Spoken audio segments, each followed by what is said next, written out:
Nous sommes passés par plusieurs phases. Nous sommes passés par une phase de test, on va dire, de proof of concept, qui est une phase capitale dans la vie d'une entreprise.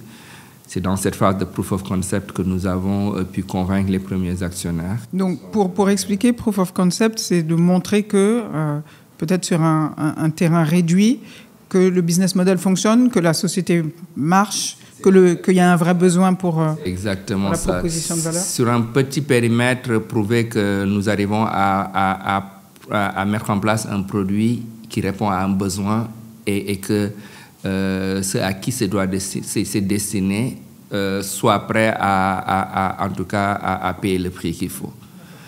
Et nous avons fait la preuve quand nous avons eu nos premiers clients, nous étions rentables dès la première année. C'est là que les nouveaux investisseurs nous sont venus nous rejoindre pour qu'on travaille sur la croissance. Et nous avions besoin d'argent, nous avons mis... désolé de toujours donner en euros, mais... C'est plus facile peut-être. Vu qu'on est dans plusieurs pays, on essaie de trouver une monnaie pivot et c'est plus simple de trouver la monnaie pivot en euros. On a mis 7 millions d'euros avec les premiers investisseurs, un peu plus de 4,5 milliards à peu près. Nous avons mis en 2017, ça nous a permis de lancer 6 autres pays. Mais dès qu'on a commencé le lancement, on a commencé à creuser la rentabilité et donc nous n'étions plus rentables. Mais c'était un choix. Nous avions choisi de lancer un modèle où nous ne serions pas rentables pendant 5 ans.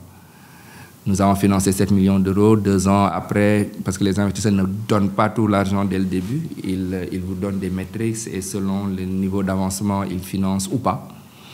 Au bout de 2 ans, ils étaient convaincus des résultats. Ils ont remis 7 millions d'euros, donc 4 milliards encore d'autres. Donc au total, ça faisait 10 milliards qu'on a mis en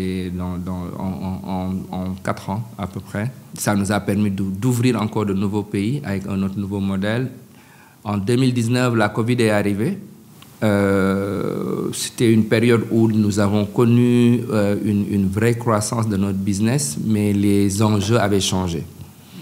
Là où les startups pouvaient se permettre de dire tout de suite hypercroissance, on met de l'argent comme on veut, on burn, etc. Les réalités commençaient à changer. Tout le monde commençait à dire attention. Mes investisseurs ont demandé à ce qu'on aille plutôt maintenant vers la rentabilité. Je me souviens un dimanche à convoquer mes équipes et leur dire les gars, on change de cap. Tel que, en tout cas, les actionnaires là-bas, on n'y arrivera pas. Et on ne tiendra pas. Ils ne vont pas remettre de l'argent et on doit chercher la rentabilité et il nous faut définir un plan. On a défini un plan pour aller jusqu'en 2021 et atteindre la rentabilité. Un plan qu'on a respecté à la lettre. C'était une phase dure parce qu'il fallait le séparer de personnes, il fallait rendre le modèle plus lean, changer le modèle de distribution. C'est beaucoup d'aspects. Mais en 2021, décembre 2021, on a pu atteindre notre premier mois de rentabilité. Ne serait-ce qu'en tout cas en EBITDA. Donc, je vous épargne ces termes-là. Oui. Au moins, on a été EBITDA positif. On va dire le revenu net.